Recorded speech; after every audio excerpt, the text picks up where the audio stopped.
인사 먼저 하겠습니다. 은혜의 자리, 축복의 자리에 참여로 오셨습니다.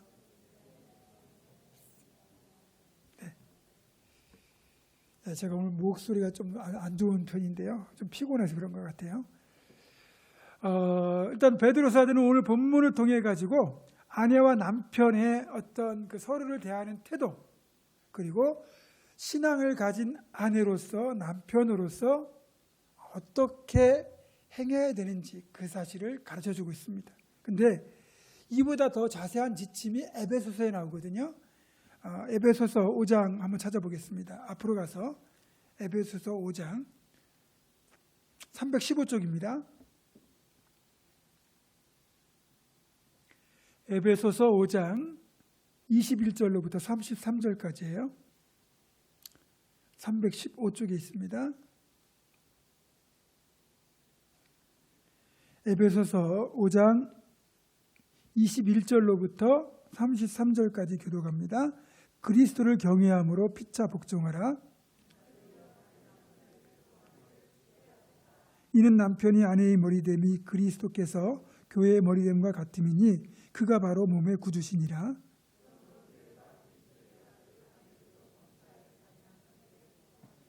남편들아 아내 사랑하기를 그리스도께서 교회를 사랑하시고 그 교회를 위하여 자신을 주신같이 하라. 자기 앞에 영광스러운 교회로 세우사 티나 주름 잡힌 것이나 이런 것들이 없이 거룩하고 흠이 없게 하려 하심이라.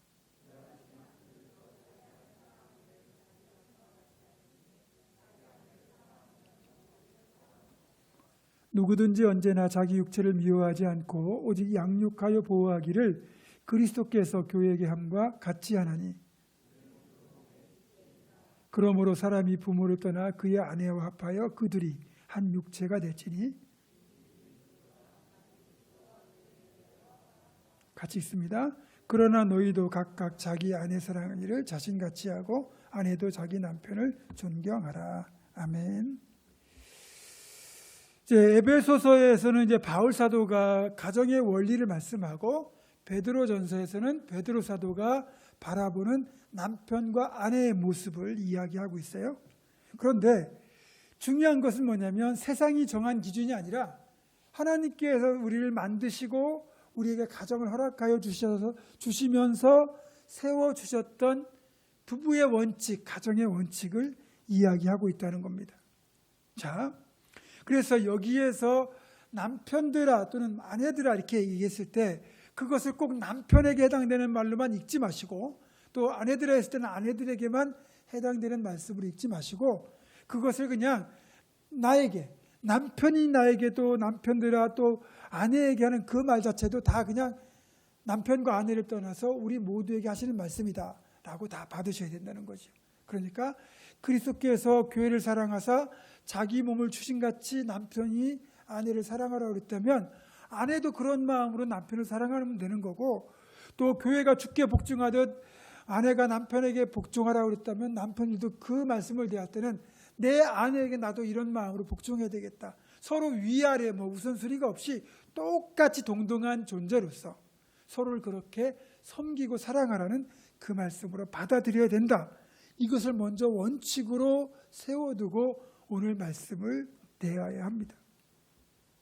그러니까 하나님 말씀 누가 더 월등하고 더 누가 열등하다 이건 없는 거예요. 보통 이제 질서로는 보통 예수 그리스도께서 교회의 머리가 되신 같이 남편이 그 가정의 머리가 된다 이렇게 남편을 세웠지만 그것이 그냥 하나님 안에서 어떤 영적 질서를 의미하는 것이지 그 사람의 어떤 가치, 존재 가치의 차이를 말하는 건 아니에요. 그러니까 남편한테 감히 이게 무슨 태도냐 이렇게 말하는 건 옳지 않고요. 당신이 남편으로서 내게 해준 게 뭐가 있냐 이 태도도 옳지 않다는 거죠. 어쨌든 그것은 그 내 배우자, 배필의 문제이고 나는 남편으로서 아내로서 내가 할 도리를 먼저 하는 것, 그게 하나님께서 우리에게 요구하시는 우리의 자세입니다.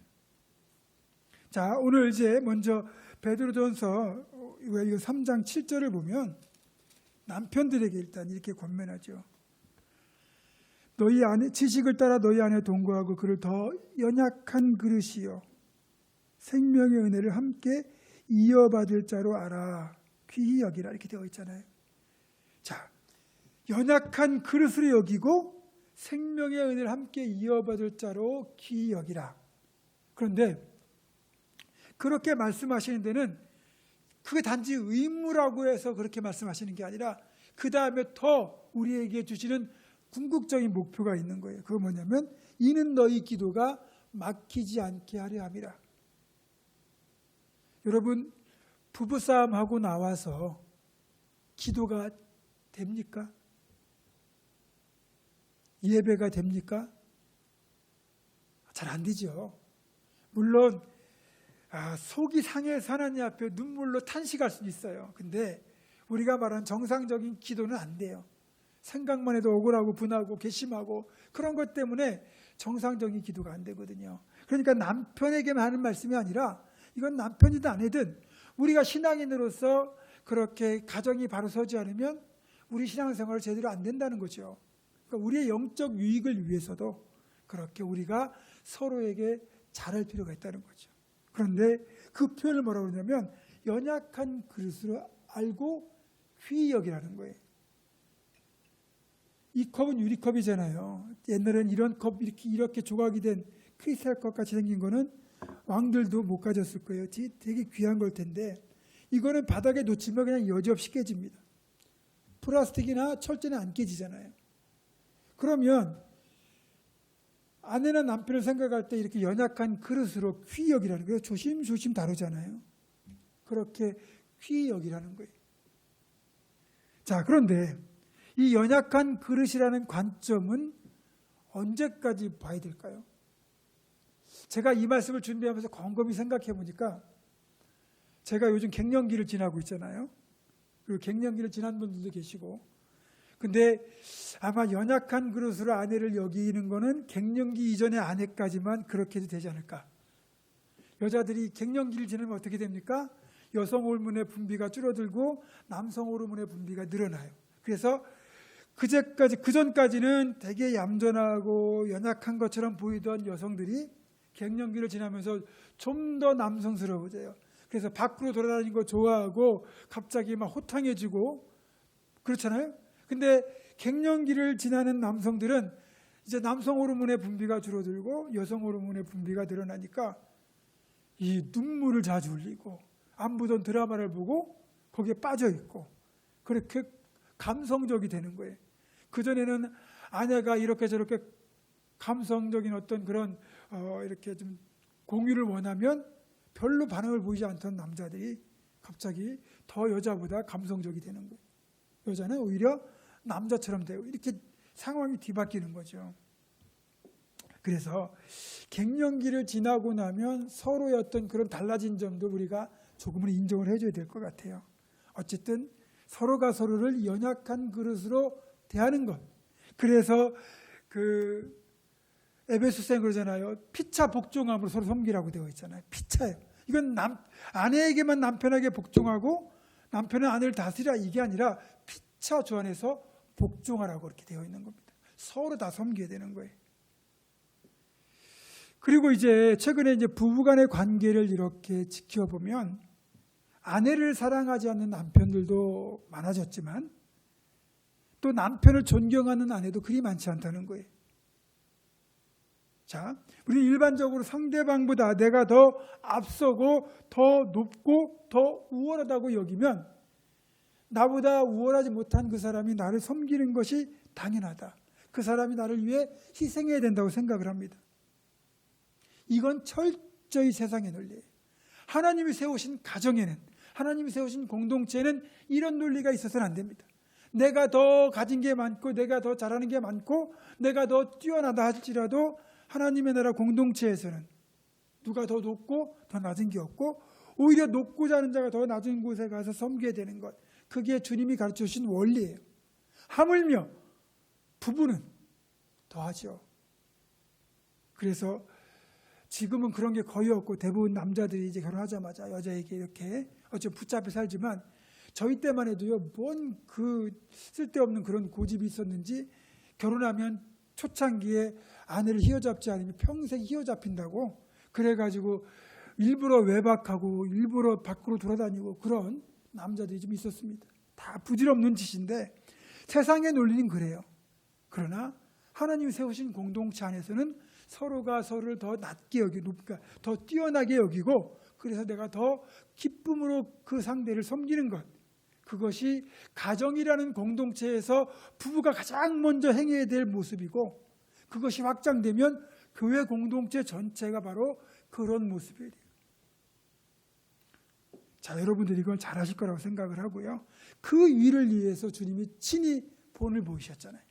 섬김이란 이런 것이다 라는 본을 보이기 위해서 창조주이신 하나님이 하늘 보자 그 영광의 자리를 포기하시고 낮고 천한 인간의 모습으로 이 땅에 오셨잖아요.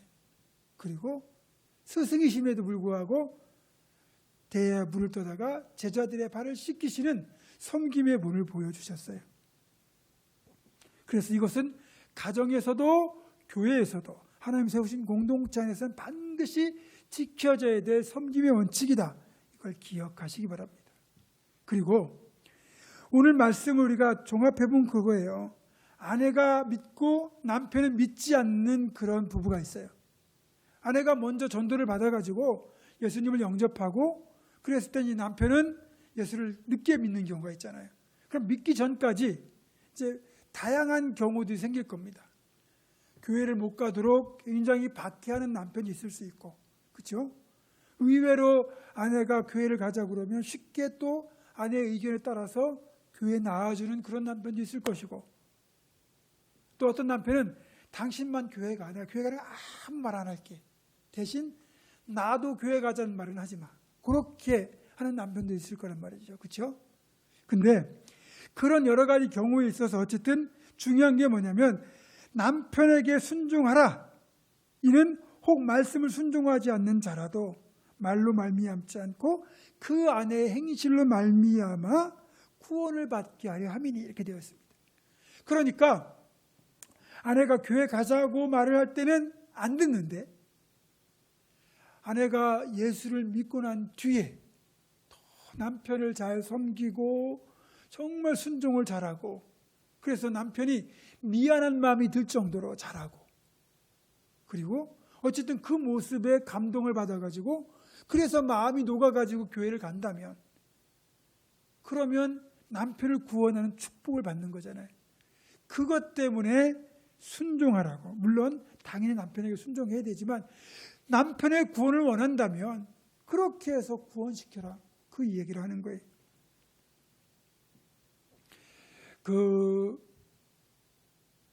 예전에 들었던 얘기인데, 이제 남편이 그렇잖아요. 교회는 안 나가고 아내가 교회 가는 건 그렇게 박해하고, 그리고 걸핏하면 집에 사람 불러와가지고 술상 차리라고 그러고 너무너무 힘들게 하는 남편이 있었잖아요. 근데 그 남편하고 싸워도 보고 때로는 뭐 집을 나가보고 해도 바뀌지 않는 거예요. 어쨌든 그러다가 이제 교회에서 목사님이 하시는 이런 말씀을 듣고 이분이 마음을 바꿨죠. 그리고는 그날도 뭐 통금 시간이 다 돼가지고 또 술 친구를 불러갖고 와가지고 이미 술이 여기까지 올랐는데 또 술상을 차리라고. 그러니 어느 아내가 화딱지가 안 나겠어요. 근데 아무 말 없이 주방에 가가지고 딱 술상을 차려가지고 안주를 만들어가지고 딱 대접을 하는 거죠. 그러니까 남편도 속이 뜨끔거리고, 그리고 같이 온 술 친구는 더 부자불안석인 거죠. 좀 잔소리도 하고 그래야 되는데 너무 이제 이렇게 극진하게 융숭하게 대접을 해주니까. 그래서 이제 그 술 친구가 물은 거죠. 아주머님, 왜 이렇게 또 화도 안 내시 잘해 주십니까?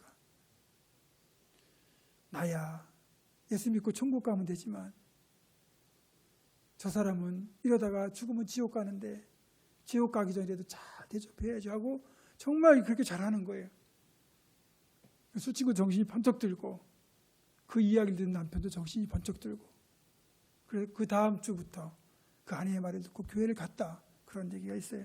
여러분, 결국 구원이라는 것은 말로 하는 게 아니라 행실을 통해서 주님을 전하는 거예요. 그게 가정에서도 이루어질 수 있다는 거죠.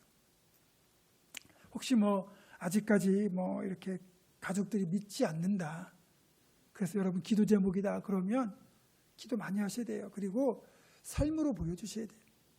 언젠가는 돌아옵니다. 진짜입니다. 그 5만 번 응답받은 그 기도의 대가인 조지 물러 목사님, 그분 간증집을 읽어보면 이분이 3명의 친구를 위해서 평생 구원받게 기도했거든요.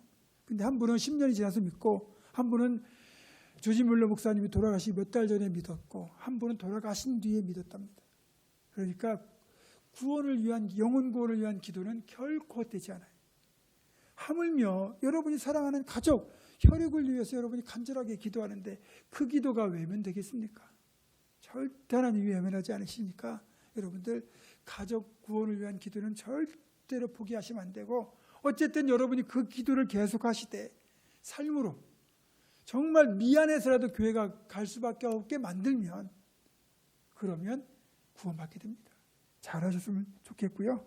그래서 구원받는 분들이 참 많으면 좋겠다, 이 생각도 듭니다.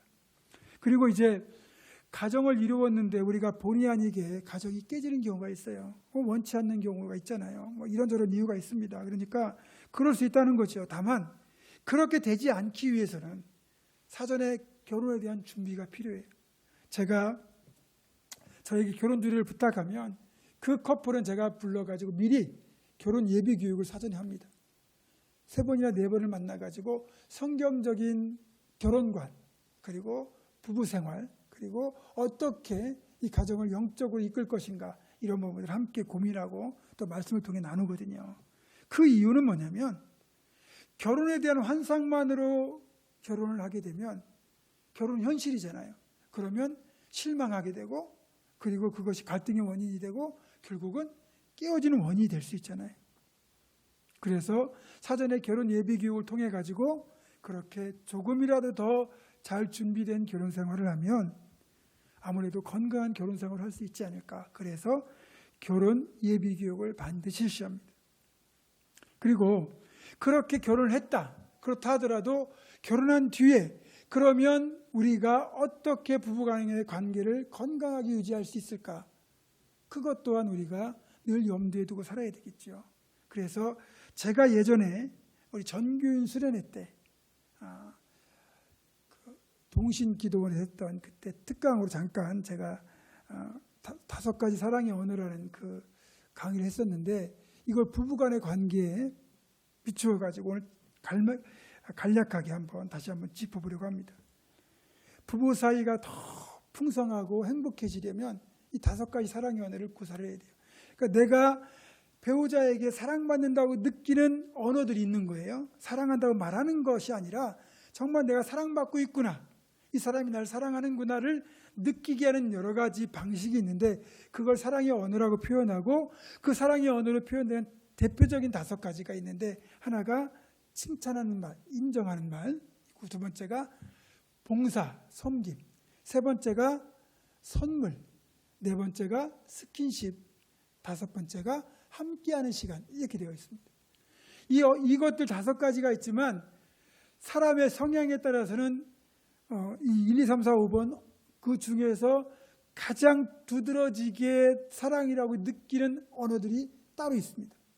어떤 분은 선물을 받을 때 사랑받는다 느끼고, 어떤 분은 내 일을 도와줄 때 사랑받는다 느끼고, 어떤 분은 칭찬해 줄 때 사랑받는다 느낀다는 거죠. 각각 다르니까. 그러면 내가 이런 때 나는 사랑을 받는다고 느낀다는 것은 내 사랑의 언어고, 내 배우자가 어떻게 할 때 사랑받는다고 느끼는지를 알고 그 언어로 접근을 해야 여러분의 사랑이 제대로 흘러갈 수 있는 거죠. 여러분 죽어라고 정말 희생하고 섬기고 사랑했는데 정작 배우자는 사랑받지 못한다라고 느낀다면 억울하잖아요. 그래서 이제 이 5가지 언어를 우리가 좀 염두에 두고 살아가면 좋은데, 감사한 것은 이게 세상 방식이 아니라 이 책을 쓰신 분이 게리 체프먼이라고 하는 목사님이세요. 목사님이 성경에 입각해서 쓰셨고 실제로 이것이 많은 열매를 맺은 그런 언어입니다. 자, 첫 번째가 바로 칭찬하고 인정하는 말인데, 아무래도 인간에게서 가장 공통된 심오한 욕구가 뭐냐면 인정받고 싶은 욕구예요. 내가 필요한 존재다, 내가 가치 있는 존재다라고 인정받고 싶은 욕구거든요. 그런데 그걸 어떻게 인정받다고 느낍니까? 칭찬받을 때, 그렇죠? 어머, 정말 이거 잘한다, 대단하다. 정말 뭐 예를 들어서 우리 아내들이 그런 거 있잖아요. 벽에 못 박는 거, 이거 남자나 여자 다 할 수 있는 거거든요. 근데 예를 들어서 남편이 망치를 들고 벽에다 딱 박아줄 때, 당신 대단해요. 나 이런 거 못 박는데, 정말 무서운데 이런 거 너무 잘 박는다고. 그 작은 말 한마디가요, 그 못 박는 걸 행복하게 만들어줄 수 있고, 남자로 하여금 사랑만 더 느낄 수 있다니까요. 그렇게 만들 수 있다는 거죠. 그게 칭찬이에요. 그래서 뭐 쓰레기 치워줘서 고맙다, 또 뭐 당신이 한 달 동안 열심히 일해서 그 번 돈으로 우리 가정이 이렇게 또 행복하게 산다, 뭐 어떤 그런 뭐 언어들, 칭찬하고 인정하는 말을 해주는 게 진짜 필요하거든요. 그리고 이 인정이라는 것은요, 남자에게 있어서요, 어찌 보면 죽음을 무릅쓰는 그런 사랑의 언어가 되는 거예요. 칭찬받고 인정받는 남자는요, 자기를 인정해주는 사람을 위해서 목숨을 걸거든요. 그러니까 남편을 진짜 나를 위하여 충성하는 사람으로 만들고 싶으면 대부분의 남자들이 이 제1 언어가 칭찬하는 말이거든요. 인정하는 말. 그러니까 남편을 많이 세워주고 인정해 주세요. 그리고 뭐 어디 예를 들어서 이렇게 부부 동반 모임 가고 뭐 사람들 모였는데, 많은 분들이, 여자분들이 이제 하는 실수가 뭐냐면, 본인은 뭐 허물없이 얘기하시는 거예요. 악의는 없어요. 근데 이는 말이에요 하면서 거기서 꼭 그 뭐 안 좋은 버릇이나 행동들을 거기서 이제 이렇게 사람들 앞에 얘기하는 거죠. 그러면 거기서 껄껄 웃어도 속으로 남자는 자존심이 상해요. 그거는 둘이 있을 때 조심스럽게 얘기를 하고, 그 자리에서는 어쨌든 남편을 세워줘야죠. 그러면 남자는 목숨 바쳐 아내에게 충성하게 됩니다. 또 아내도 마찬가지죠. 남편이 자기를 정말 필요한 존재로 인정해 줄 때, 당신이 우리 집에 시집와서, 나한테 시집와서 고생이 많지만 난 당신 때문에 행복하다고 그렇게 인정해 줄 때, 어쨌든 아내는 내가 정말 결혼 잘했구나 생각할 수 있거든요. 그래서 칭찬하는 말, 인정하는 말은 정말 모든 사람을 살릴 수 있고 세울 수 있는 말이에요. 이건 가정이 아니라 대인관계에서도 필요한 말이죠. 두 번째 사랑의 언어가 봉사예요. 섬김이라고 할 수 있는데, 여러분, 내가 하기 싫은 귀찮은 건 남도 하기 싫거든요. 그러니까 남편한테나 아내한테나 시키는 게 사실 쉬운 건 아니에요. 그래서 그 내가 하기 싫은 일을 남편이나 아내가 해줄 때 정말 그거에 대해서 고마움을 온몸으로 표현해야 돼요. 여자분들은 없는 애교를 떨어서라도 그래서 고마움을 표현하면, 남편은 그 일이 싫어도 아내가 저렇게 좋아하니까 기쁨으로 그 일을 섬겨준단 말이죠. 서로 마찬가지예요. 예수님이 제가 초반에 말씀드렸지만 발을 씻는 섬김을 통해 가지고 섬김의 본을 보여주셨잖아요. 이건 말로 하는 게 아니라 자발적으로 섬기는 것, 그것이 진정한 사랑의 언어가 되는 거죠. 그리고 이 사랑의 언어를 강요해서는 안 됩니다. 스스로 할 수 있도록 그렇게 만들어주고, 또 내 자신이 먼저 스스로 알아서 섬길 때 더욱더 이 사랑을 풍성하게 만드는 거죠. 그리고 세 번째 사랑의 언어가 바로 선물입니다. 동서고금을 막론하고 선물은 어떻게 보면 가장 공통적이고 강력한 사랑의 언어가 아닐까 생각합니다. 그렇잖아요. 말로만 표현하는 것보다 어쨌든 그 마음이 담긴 선물을, 크고 작은 선물을 어쨌든 간에 전달하면 그 선물은 놀라운 위력을 발휘해요. 그리고 그 선물이 자에게 전해졌고, 그 선물이 만약에 먹어서 없어지는 게 아니라면, 눈에 늘 보이는 거라면, 그걸 볼 때마다 그 선물에 담긴 의미와 그 사랑의 언어를 기억하면서 다시 한번 이게 되새김질이 되니까 새록새록 다시 사랑이 솟아오르겠죠. 자, 그래서 우리가 의미가 담긴 좋은 선물은 정말 필요한 겁니다. 그건 진짜 좋은 거예요. 다만 대가를 바라고 선물을 하면 그게 바로 뇌물이 되죠. 뇌물과 선물은 다릅니다. 그리고 마음이 중요하지 굳이 선물이 필요하냐 이렇게 이제 생각해서 선물을 하지 않으면 나중에는 진짜 마음이 멀어질 수도 있습니다. 왜냐하면 사람은 마음을 들여다볼 수 없거든요.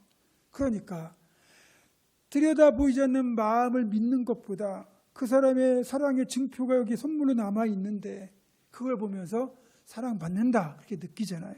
그러니까 비싸지 않아도 어쨌든 사랑과 정성이 깃든 선물로 서로에게 선물을 하면 사랑이 더 풍성해질 것이고 그것이 더 두 사람의 관계를 행복하게 만들 겁니다. 자, 네 번째 사랑의 언어는 스킨십이에요. 스킨십은 가벼운 손을 잡는 거라든지 입맞춤이라든지 포옹 이런 걸 포함해서 건강한 부부관계까지 다 말하는 거예요. 아동 발달 과정을 연구한 그 학자들의 보고서에 따르면 어려서부터 부모로부터 스킨십, 이 사랑의 접촉을 많이 받고 자란 아이들은 훨씬 더 건강하고요, 정서적으로 안정되어 있대요. 그래서 그냥 우리가 예전에는 아버지들은 그저 엄하잖아요. 혼내기만 하고 그리고 말도 잘 안 섞고 그렇게 그런 엄한 아버지 밑에 자라는 아이들보다 아버지가 정말 아버지의 권위를 내려놓고 친구처럼 때로는 막 그냥 그 아이들을 즐겁게 하기 위해서 개구쟁이처럼 같이 맞춰주고 그러면서 스킨십을 하면서 키웠던 아이들이 훨씬 더 정서도 풍성하고 그리고 육신도 건강하고요. 그래서 건강한 사회생활을 하는 그런 사람으로 성장한다고 그러죠. 예수님도요. 그냥 말씀만으로도 다 하실 수 있는 분이에요. 그런데 굳이 예수님이 병자를 고치실 때 어떻게 하셨습니까? 스킨십을 하셨어요. 손을 얹으시고 뺨을 만지시고 눈을 만지시면서 그분의 그 환자, 그 병인에게 예수님이 내가 오노니 깨끗함을 받을지어다 하면서 말과 함께 이 따뜻한 사랑의 손길로 터치를 하셨거든요. 그러니까 육신의 병 고침은 예수님의 능력을 통해서 얻겠지만 예수님의 그 따뜻한 손길을 통해서 그들의 상했던 마음까지 치유가 되는 거거든요. 부부간에도 손을 잡고 뭐 가벼운 키스를 하거나 안아주고 그렇게 잠자리 하는 건 반드시 필요한 거고 아이들이 보는 앞에서 그런 사랑의 표현을 적당히 하는 건 아이들에게도 좋은 어떤 그런 교훈이 된다는 거죠. 그리고 그 자녀들과도 뭐 스킨십을 자주 하세요. 뭐 아이들이 크면은 이제 대면 해주고 싶지 않지만 어쨌든 자주 표현하는 게 부모와 자녀 관계도 건강하게 만든다. 마지막으로 함께하는 시간이 사랑의 언어의 또 다섯 번째 언어입니다. 이제 그런 거 있잖아요. 꼭 같이 뭐 무슨 일을 같이 하지 않아도 한 공간에만 함께 있으면 같은 시간대 같은 공간에 있으면 그냥 좋은 사람들이 있어요. 그런 사람들은 굳이 뭐 선물하지 않아도 또 뭐 칭찬하는 말을 하지 않아도 그냥 사랑받는다고 느껴요. 그러나 이런 경우는 극히 드물고 진정한 의미의 함께하는 시간은 어떤 거냐? 내가 함께하는 그 시간을 내 배우자 상대방에게 온전히 집중하는 거예요. 여러분들도 뭔가 심각한 얘기를 하려고 그러는데 딴 생각을 하고 있고 딴 데 정신이 팔려 있으면 그 사람이 나를 소홀히 여긴다고 생각하잖아요. 그렇잖아요. 그런데 내 눈을 들여다보고 진지하게 정말 말을 들어주고 대화를 경청하고 그리고 내가 좋아하는 뭔가를 함께 같이 해주는 것. 그래서 취미생활을 같이 하는 건 참 좋은 것 같아요. 그래서 뭐 같이 뭐 골프를 친다거나 탁구를 친다거나 배드민턴을 한다거나 아니면 등산을 다닌다거나 아니면 가장 좋은 뭐 성북천 걷기를 같이 한다거나 그런 함께하는 시간을 함께 그 취미나 어떤 방식을 누리면 그게 진짜 좋거든요. 근데 남편은 낚시 가고 아내는 쇼핑 가고 뭐 이런 식으로 하면 사실 함께하는 그 시간의 의미가 없는 거죠. 그리고 그런 시간이 따로따로 보내는 시간이 많다 보니까 사실은 점점 더 메말라지고 멀어지는 거예요. 자, 그리고 이제 마지막으로 여기 덧붙여가지고 남자와 여자의 차이를 잘 알아야 어쨌든 건강한 가정을 이룰 수 있습니다.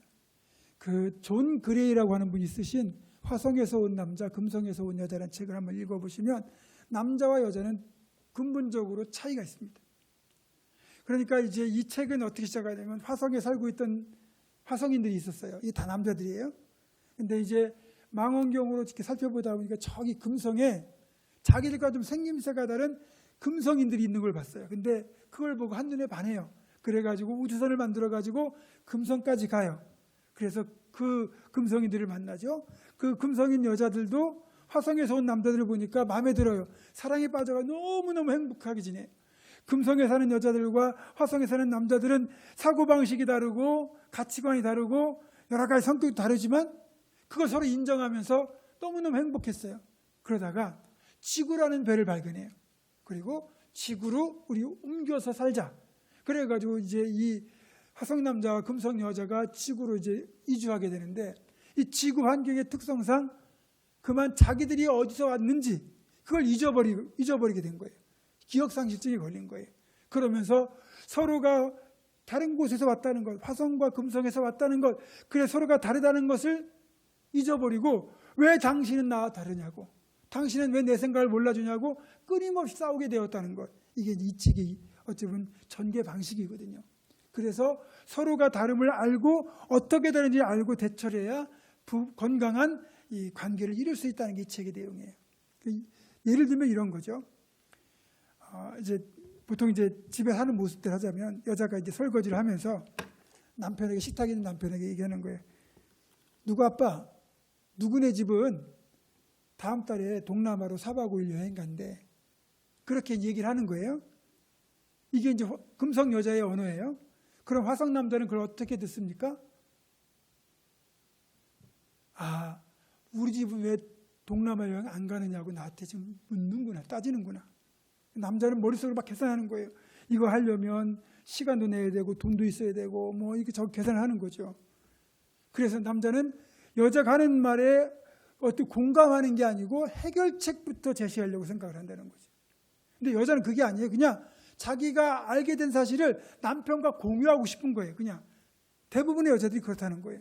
그냥 그래요. 동남아 어디로 간대? 그러면서 같이 수다 들고 나중에 우리 시간 되면 언제 한번 가자 이러면 끝나는 건데, 남자는 이제 그것을 자기에게 요구하는 거라고 생각을 하고, 자기가 능력이 안 되면 화부터 내죠. 응? 그 집은 그 집이고 우리 집 바빠서 갈 수도 없잖아. 막 그러면서 이제 자기 책임을 면하려고 하는 게 남자라는 거예요. 또 뭐가 있냐면, 이 남자는 스트레스를 받거나 문제가 생기면 그 문제를 다 쌉니다. 가방에다가. 그리고는 자기만의 동굴로 들어가요. 그리고 동굴 입구를 닫아버려요. 이 문제가 풀릴 때까지 안 나와요.